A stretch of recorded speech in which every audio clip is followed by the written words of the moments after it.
So recently I've been looking into what the dark tetrad is, and essentially this encompasses four personality traits that just make up the most evil, hedonistic, unambitious, nasty people in our world. And the interesting thing about the dark tetrad is that a lot of the people who follow this line of personality, you don't know it, which is a scary thing. It's like narcissism.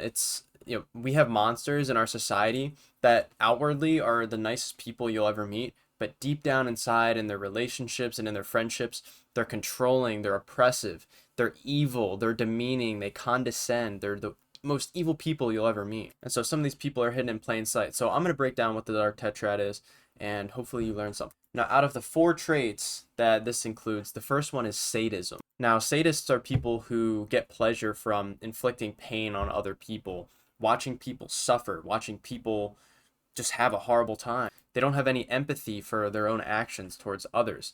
An example of this would be, say you do something wrong, say you make a mistake. A sadist would enjoy screaming at you and belittling you and lowering your value over that mistake. And perhaps a sadist is also someone who enjoys having pain inflicted upon them. Some people like feeling less than. Some people like being demeaned. Some people like that. It's not something conducive to your success if that's something you enjoy. So go get therapy.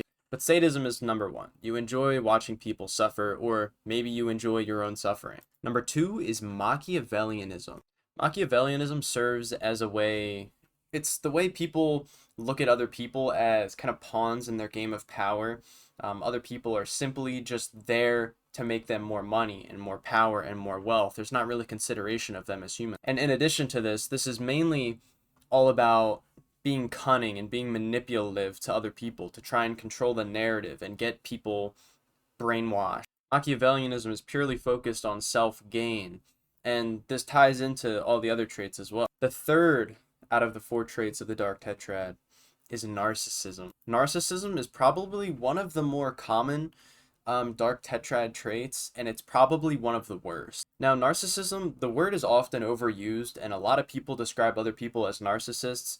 Say someone just cares about their health or something, like some people be like, oh, they're a narcissist, whatever. They're canceling plans to go to the gym. That's far from what a narcissist is. I think, namely, a narcissist is someone who lacks self-accountability. A narcissist can never be told the truth and then admit they're wrong. A narcissist will scream at you and belittle you and say it's your fault they're doing that because you made them mad. A narcissist will take your neutral stance on things as a negative against them, such as, a stupid, simple example would be not answering someone's text right away. That person gets extremely offended and then stalks all your social media and then has a vendetta against you because you're ignoring them when you're actually in the hospital because you broke your leg. They're also very, very against criticism. They don't want to be criticized. They don't want to hear other perspectives.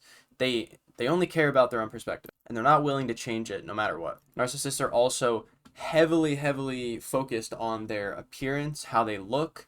They like to play games of identity politics and things like this. It's all very inner focused. And the final trait in the dark tetrad is psychopathy. Psychopathy is generally defined as someone, it's defined as a lack of empathy to the extreme. A psychopathic person can, watch someone die and not feel anything. A psychopathic person can yell at their partner and watch them cry and feel absolutely nothing. A psychopathic person will use others for their gain and feel no remorse about exploiting other people. In general, egocentric and antisocial sort of activities. When I think psychopathic, I think of incels, like on the internet, men who are kind of antisocial and they think they deserve relationships. They think they deserve sexual relationships, and they don't really consider what they have to offer for someone else. It's kind of just all what they can take, and they don't have any regard for the other people. And so they view women as objects and things like this. And so something interesting was found regarding the dark tetrad and relationships with young men and women. Now, this is something that comes from Jordan Peterson. I thought it was so interesting, I have to share it. But generally, what is found is that young women engage in relationships with men who are often, this is kind of a stereotype that's kind of understood as like women are very attracted to these don't give a fuck, Tyler Durden like men, kind of high risk sort of people. And so what you find is that women don't actually date these men when they get older, they kind of outgrow it. And so why is this? And the general consensus is that women confuse these types of men for people who have fearless, complete, total assurance and competence in themselves and their life. So if you're a young guy who acts recklessly and you're always out and doing risky behaviors, you might be seen as someone who is extremely competent and extremely confident, even though in reality you're crippling with insecurity and you engage in meaningless relationships and all of it. And so these meaningless relationships, you know, the people who chase hookup culture and meaningless sexual relationships and they're having one night stands with people, these people actually they kind of feign this air of the dark tetrad. And the people who have the air of the dark tetrad, they go precisely against what humanity and the condition of being human is all about. Now, you have to go to the human mating strategy in comparison to something like that of a fish or of a mosquito. There's the sexual aspect, and then you lay a billion eggs, and you have no responsibility to take care of the kids, and then you just do it over and over and over again. But humans were the best example in the universe of this so far.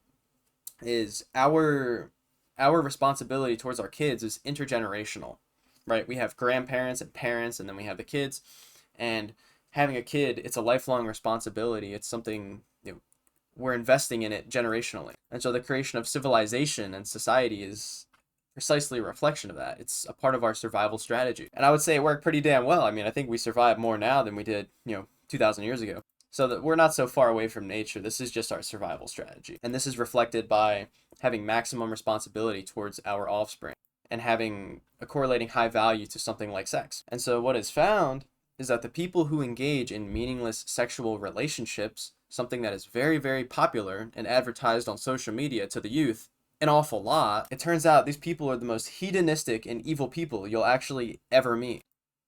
Shocker. It's not like I've been saying this my entire life. The people who think love is free and, all these things where love is very, whatever, it's not really correlated to wanting to have children, and sex is just a part of life, of just, having fun.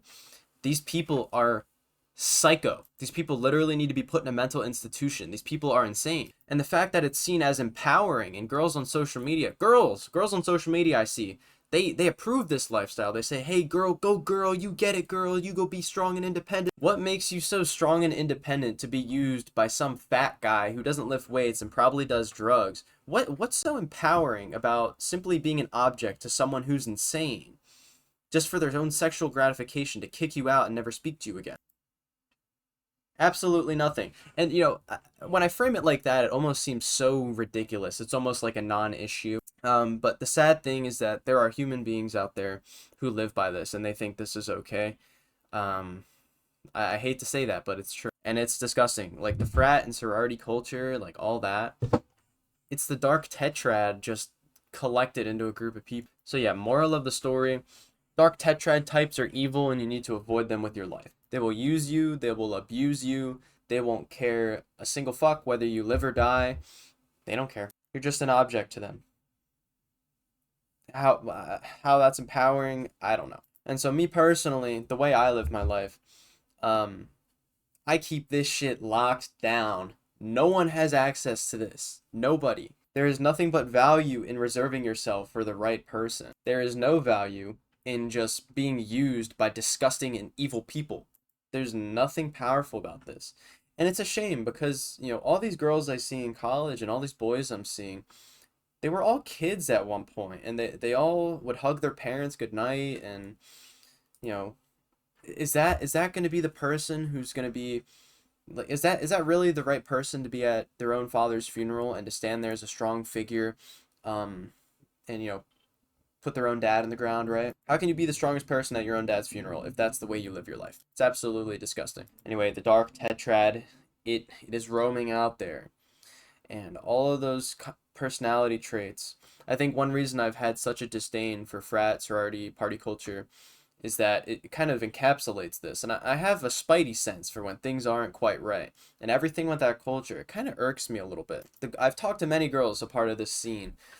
They kind of have this dead look in their eyes. They don't really, you can't really connect to them emotionally in any way. Probably because they've been used so many damn times. They don't feel anymore. But there's nothing sadder than seeing these poor, poor souls just being used and abused and having nothing to show for it but, being an emotionless wreck. I think love is the answer. And I think all this garbage we're seeing in our culture kind of sucks. So even if you really are into someone and you really want to get in bed with someone, if you can't really guarantee any sort of long-term relationship out of that, you are the problem with our world. You're a danger to everything good we have going on. So stop it, knock it off, all right? Make our world a better place. Don't be a dark tetrad type of person. Anyway, that'll be all for this video. Thank you for watching. If you like my words, if you like my thoughts, let me know. Hey, subscribe, comment, like the video, and I'll catch you guys in the next one for some more awesome wisdom. Peace.